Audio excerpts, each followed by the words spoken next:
आपको एक जानकारी देना चाहता हूं कि 1976 में देश की जनसंख्या लगभग 54 करोड़ थी। उस समय परिसीमन पर सीट्स को बढ़ाने पर रोक लगा दी गई थी और वो रोक 2001 में बढ़ा करके 2026 तक लगा दी गई उस समय की सरकारों ने।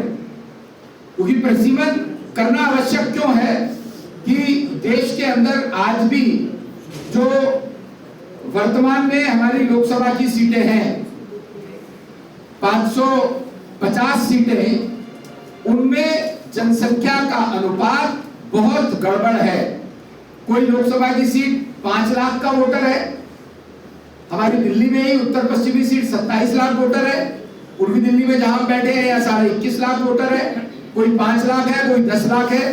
तो सही मायने में भी ये जस्टिस नहीं हो पा रहा था कि कोई 5 लाख लोग अपना जनप्रतिनिधि चुन करके संसद में भेज रहे हैं। इसको रैशनल करने के लिए भी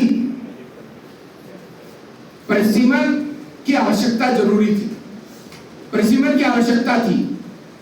तो इसके लिए फॉर्मूला ये बनाया गया कि अभी संसद में इसमें कॉन्स्टिट्यूशनल अमेंडमेंट ला करके उसके साथ 2 विधेयक और लाए गए, क्योंकि जो यूनियन टेरिटरीज है विशेष तौर से पौंडीचेरी, दिल्ली और जम्मू कश्मीर, उसके लिए अलग एक्ट है।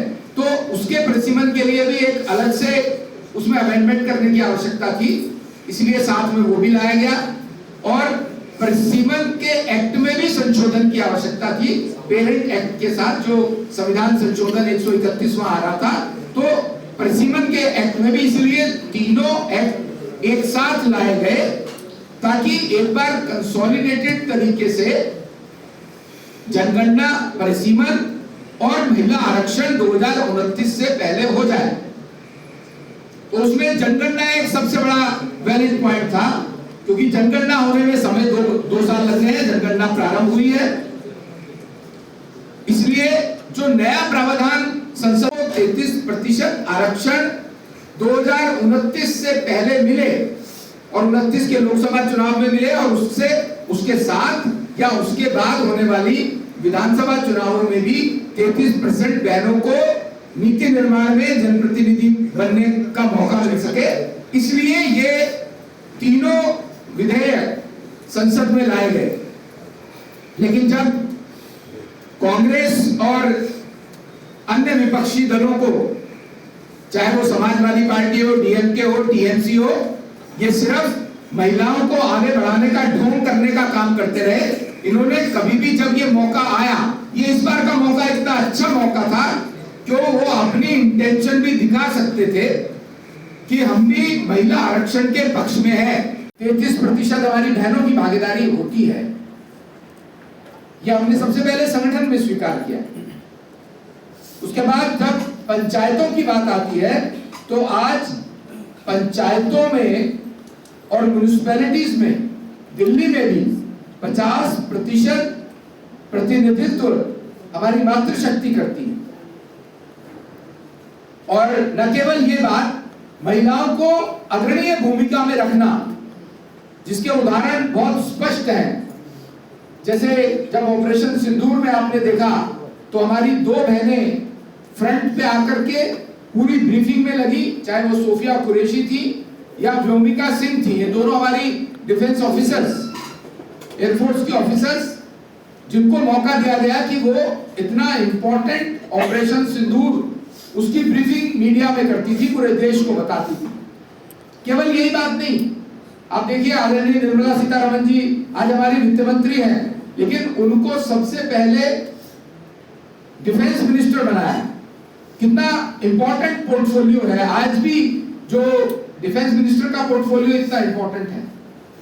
उसके साथ साथ अब वो फाइनेंस, देश की वित्त को देखती है। आप देखिए दिल्ली के अंदर हमारी सरकार आने के बाद हमने आदरणीय मोदी जी के नेतृत्व में, आदरणीय मोदी जी के आशीर्वाद से अपनी बहन रेखा जी हमारी मुख्यमंत्री हुई है। और ये केवल, और इससे भी ज्यादा महत्वपूर्ण बात, हमारी जो बच्चियां हैं, युवा हमारी मातृशक्ति है, उनको पैरामिलिट्री फोर्सेस में 33% आरक्षण न केवल कहा बल्कि दिलवाया भी है। आज वो बच्चियां पैरामिलिट्री फोर्सेस में समाज की देश की रक्षा करने में काम कर रही हैं। ये भारतीय जनता पार्टी की, एनडीए की, हमारे शीर्ष नेतृत्व की मानसिकता को भी दर्शाती है। आपको एक नाम और लेना चाहूंगा, अवनी चतुर्वेदी का, जो कि हमारी पहली विमेन फाइटर पायलट्स में से एक है। वो हमारी युवा बहन है जिसने MiG-21 बेसन में सोलो कॉम्बैट मिशन उड़ाने वाली पहली भारतीय महिला बनी है। इतनी बड़ी जिम्मेदारी हमारी सरकार, मोदी जी की सरकार मातृशक्ति को देने के लिए न केवल कहती है बल्कि करती भी है। इसके अलावा भी यहाँ बहुत सी मेरे पास ऐसे उदाहरण हैं जिसका मैं आपको उदाहरण दे सकता हूं। आप देखेंगे कि इस समय देश की राष्ट्रपति एक उस क्षेत्र से आने वाली एक महिला टीचर, वो आज देश की राष्ट्रपति है। ये मानसिकता बताती है मोदी जी की, हमारी सरकार की, हमारी सोच। अब ये प्रश्न आता है कि जब 2023 में नारी शक्ति वंदन अधिनियम पास हुआ तो उसको अभी लाने की क्या आवश्यकता थी? अभी लाने की आवश्यकता इसलिए थी कि 2023 में पास हुआ तो उसका बेसिक कंटेंट है कि पहले सेंसस होगा, जनगणना होगी। उस जनगणना के आधार पर लोकसभा का और विधानसभा की सीट्स का परिसीमन होगा और उसके बाद 33% आरक्षण मातृशक्ति को दिया जाएगा। क्योंकि ये 2023 में आया और उसमें नियम ये कि जो भी लेटेस्ट जनगणना होगी, मतलब जो अब जनगणना प्रारंभ हुई है, उसके बाद परिसीमन आयोग का गठन होगा। तो अगर जनगणना जो आज प्रारंभ हुई है लगभग 2 वर्ष लगेंगे और उसके बाद भी आगामी 2 वर्ष परिसीमन होने में लगेंगे। इसमें क्योंकि कानूनी प्रावधान है और उसके बाद 33% महिलाओं को आरक्षण मिलेगा, तो ये 2029 के चुनाव से पहले आ पाना असंभव था। इसलिए 2026 का